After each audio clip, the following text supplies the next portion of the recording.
You hear your name called, not shouted, spoken softly, almost tenderly, by a Praetorian guard standing in your doorway. It's the 3rd hour past midnight. Your wife stirs beside you. The guard doesn't explain. He doesn't need to.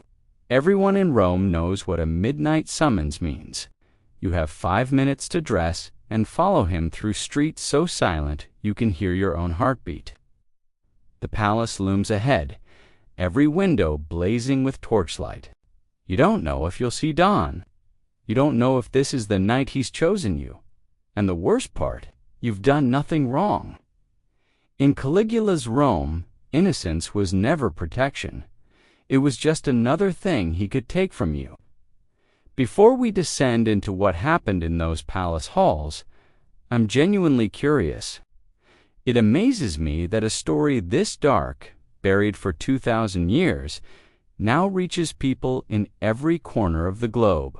Rome, 37 CE, Gaius, Julius Caesar, Augustus, Germanicus history would know him as Caligula became emperor at 24 years old.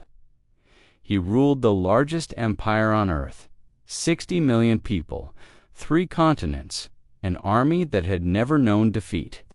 For the first 6 months, he was beloved. He freed political prisoners, abolished unfair taxes, held games that lasted for weeks. The Senate called him our star and our child. Then, in October of that year, he fell ill.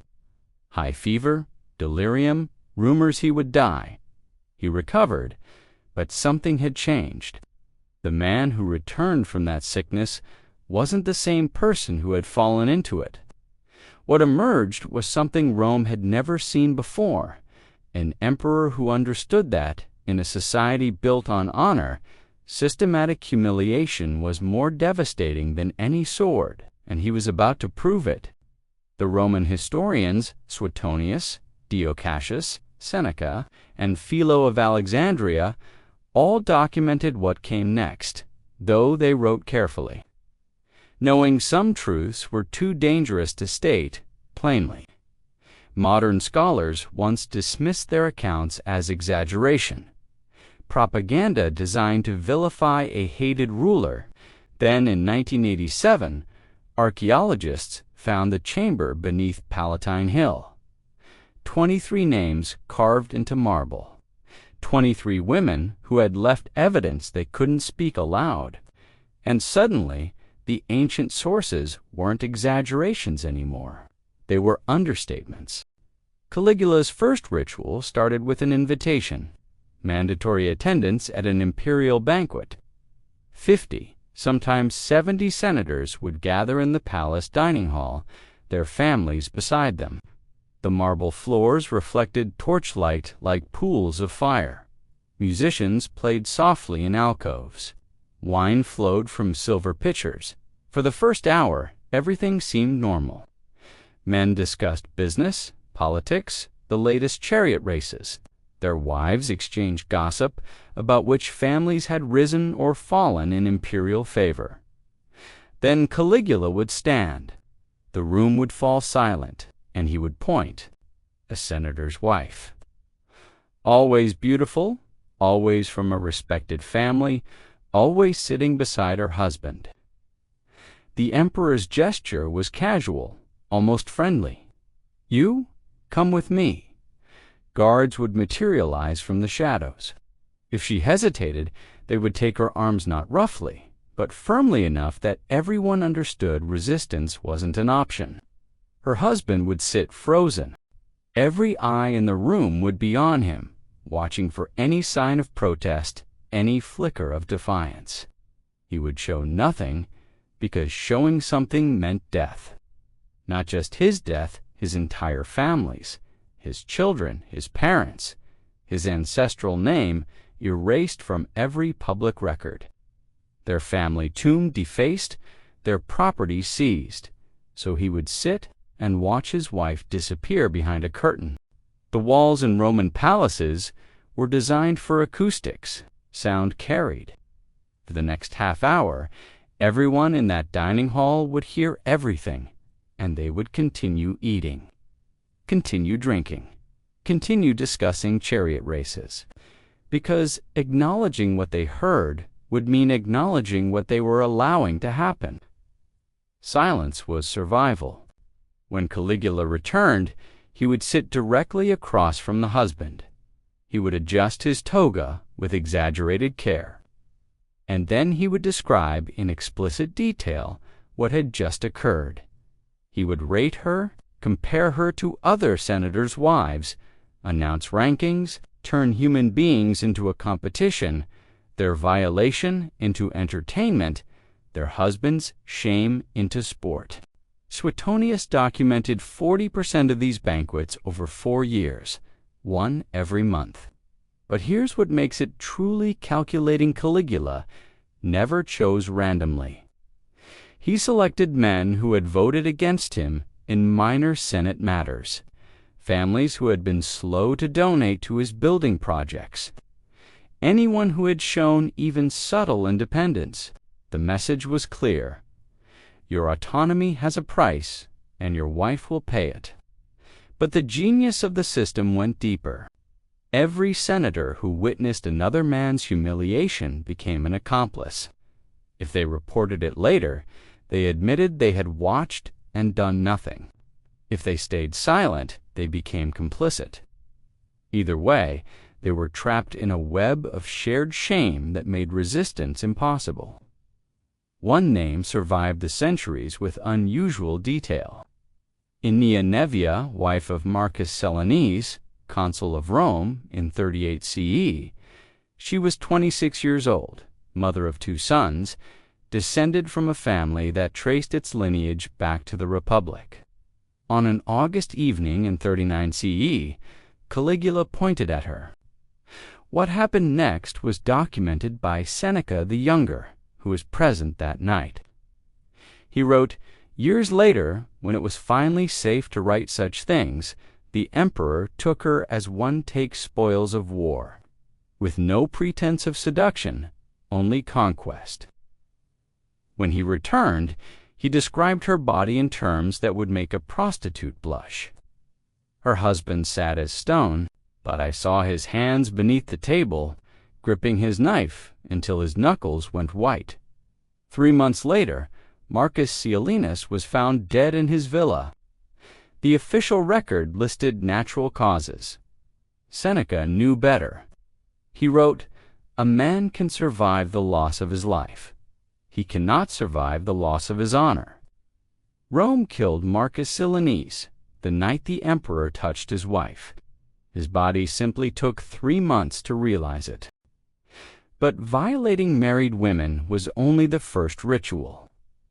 Caligula wanted something more: the destruction of innocence as public spectacle. According to administrative records discovered in volcanic ash at Pompeii, now housed in Naples' National Archaeological Museum, Caligula held at least 12 auctions of virgin daughters from senatorial families. The process was methodical. He would identify families that had displeased him, sometimes through real offenses, often through imagined ones. Their daughters, typically between 14 and 17 years old, would be summoned to the palace under the pretext of imperial service. Refusing meant treason, and treason meant not just death, but damnatio memoriae from history itself. These girls would be presented at evening gatherings attended by Rome's wealthy elite, merchants, foreign diplomats, and most horrifyingly, other senators, sometimes including the girls' own relatives who attended because absence would mark them for punishment. Caligula would auction them. Starting bid, 1,000 denarii, roughly a soldier's annual salary, but the highest bidder wasn't purchasing freedom or even long-term possession. They were buying the right to publicly take her virginity in front of the assembled crowd, while Caligula watched from his throne, laughing, offering commentary. One tablet from March 18, 40 CE, documents the auction of Drusilla Minor, 15 years old, daughter of Aulus Plautius. She was purchased by a Syrian grain merchant for 3,400 denarii. The tablet notes she was returned to her family 3 days later. That single word, return, carries volumes of horror. Her father never spoke her name again. She was sent to a remote family villa in Campania and vanishes entirely from historical record. The shame was complete. Some families tried to protect their daughters by arranging hasty marriages to loyal clients, making them legally unavailable for auction. Caligula's response was elegant in its cruelty. He annulled the marriages by imperial decree and seized the girls anyway. Then he charged the families with attempting to deceive the emperor, an offense that carried property confiscation. The system was designed to be inescapable. Resistance only made things worse. The third ritual took place in the Colosseum, but it wasn't about gladiatorial combat as Romans understood it. Caligula would sometimes force senators to fight not against professional gladiators, but against each other or against starved animals armed only with wooden clubs. But the perversion wasn't in the arena. It was in the stands. He mandated that senators' wives and daughters sit in the front row. They had to watch their fathers, husbands, brothers fight for survival. If a woman looked away, if she closed her eyes, if she showed any sign of distress, guards would drag her into the arena too. One account preserved by Suetonius describes Senator Quintus Pomponius forced to fight a leopard that hadn't been fed for 5 days. His wife Julia sat directly opposite, 8 months pregnant. The fight lasted 11 minutes. When it ended, Julia went into premature labor that same night. Both she and the infant died. Caligula didn't attend either funeral, but he did seize their property the following morning.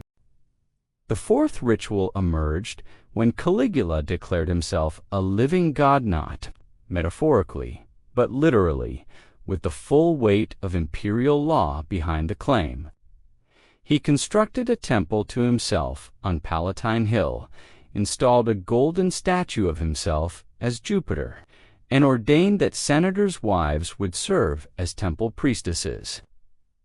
According to Philo of Alexandria, who visited Rome in 40 CE as part of a Jewish delegation, these priestesses performed sacred rituals with male worshippers. In plain terms, temple prostitution disguised as religious duty.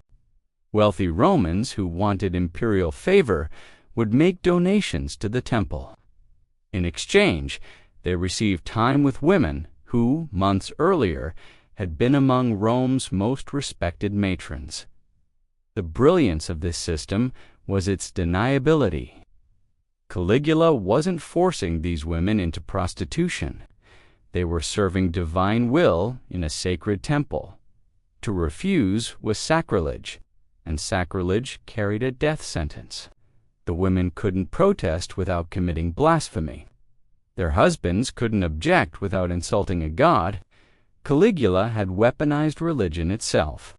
The fifth ritual was simpler, but perhaps more psychologically devastating: the crawling game. Documented by multiple sources, it worked like this.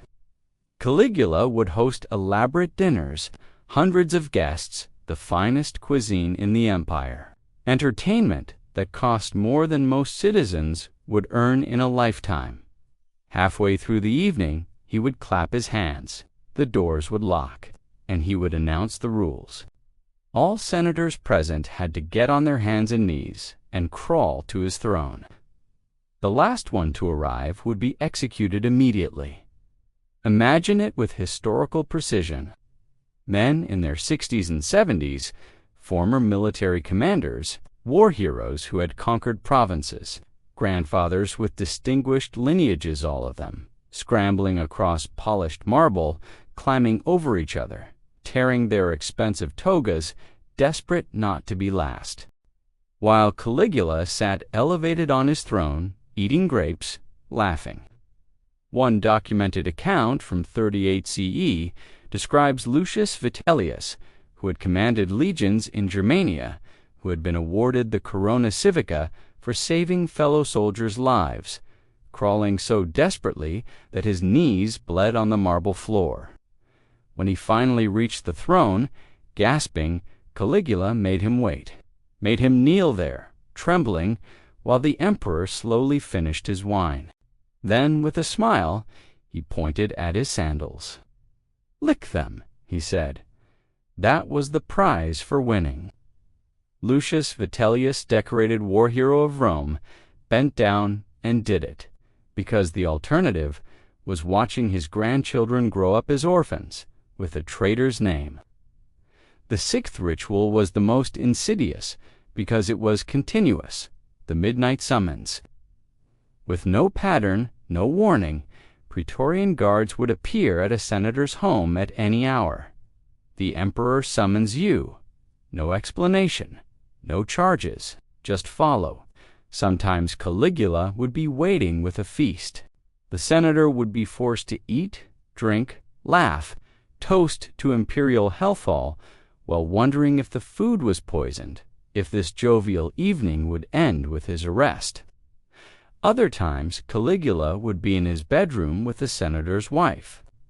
The senator would be made to watch. Guards stood behind him to ensure he didn't look away. Afterward, Caligula might discuss the weather. He might ask about the senator's agricultural holdings. He might say absolutely nothing. Then, after minutes or hours, he would dismiss the man with a casual wave. "You can go now." No explanation, no accusation, just a demonstration of power. "I can summon you whenever I want. Your life belongs to me." According to Philo, one senator received 7 summons in a single month, each time for a different reason or no reason at all. By the end, the man stopped sleeping. He would sit by his door at night, fully dressed, waiting. When the knock didn't come, he couldn't rest. When it did come, he wished it hadn't. Several senators went mad. That was the point. Caligula didn't need to kill them. He needed them broken. But the 7th ritual was the most sophisticated, because it wasn't a single act, it was the architecture binding all the others together. Caligula made everyone complicit. If you witnessed a senator's wife being violated and said nothing, you shared guilt. If you attended the auctions and didn't bid, you insulted the emperor. If you refused the temple priestesses, you committed sacrilege. If you missed the crawling game, you were disloyal. Every ritual was designed to implicate its witnesses, to make them participants in their own degradation, to ensure that even if Caligula died, no one could speak out without exposing themselves. He transformed Rome's entire elite into accomplices. And that, more than any single cruelty, was his masterpiece. Because he understood something profound about power. People will rationalize anything they've participated in. Once you've crawled, once you've watched and stayed silent, once you've been part of the system, you have a stake in defending it, because admitting it was wrong means admitting what you became. For centuries, historians questioned whether ancient accounts of Caligula's depravity were exaggerations crafted by hostile Roman writers. Some argued he was simply eccentric, distorted by political enemies after his death. But in 1987, an excavation beneath Palatine Hill changed the conversation. Archaeologists found a sealed chamber, intentionally hidden during the reign of his successor, Claudius. Inside, carved with what looked like stolen dining knives, were 23 nameswives of senators recorded as having attended Caligula's banquets. Each name was paired with a date and a chilling phrase, "Silentium mors, as silence is death." Their secret carvings were a message they could not speak. In his report, Dr. Marco Bellini wrote that this evidence suggested ancient sources had understated the systematic nature of Caligula's abuses. The women's final act was an attempt to prevent their own erasure. To understand the terror of his reign, one must understand dignitas, the Roman concept of honor, reputation, and family standing. Losing it meant losing one's place in society entirely. Caligula mastered this psychological weapon. He didn't need mass executions. He needed public humiliation severe enough to make survival feel worse than death. By destroying dignitas, he controlled Rome's elite more efficiently than any army. Seneca, reflecting later when speaking freely, was safer. Wrote that a tyrant doesn't need constant violence, only constant fear. Caligula perfected unpredictability, midnight summons, erratic cruelty, sudden generosity followed by brutality. Nobody knew how to behave safely because safety itself had been abolished. This was state terror in its purest form. His rule lasted only 4 years. On January 24, 41 CE, the Praetorian Guard assassinated him in a palace corridor, then murdered his wife and infant daughter in a frenzy that mirrored the hatred he inspired. Rome responded with celebration and shame. Many who rejoiced had been silent witnesses to his atrocities. They now had to live with their complicity. The Senate immediately imposed damnatio memoria, erasing his name from monuments, statues, and coins. But erasure couldn't undo the damage. After Caligula, the Senate never again stood up to an emperor with real conviction. Something in the political structure had broken, a recognition that shame and fear could control Rome more effectively than constitutional power. 2,000 years later, the ancient details matter less than the machinery of control. Caligula pioneered humiliation that breeds silence, complicity that prevents resistance, and unpredictable cruelty that fosters permanent fear. That pattern still appears wherever power goes unchecked. The women in the hidden chamber understood this more clearly than Rome's historians. Violence wasn't the worst thing Caligula did. The worst was forcing people to collaborate in their own degradation, then muting them with shame. Their carved names weren't pleas for justice. They knew justice would never come. They were a refusal to vanish. Today, tourists wander Palatine Hill unaware of the chamber's entrance. It is roped off, protected.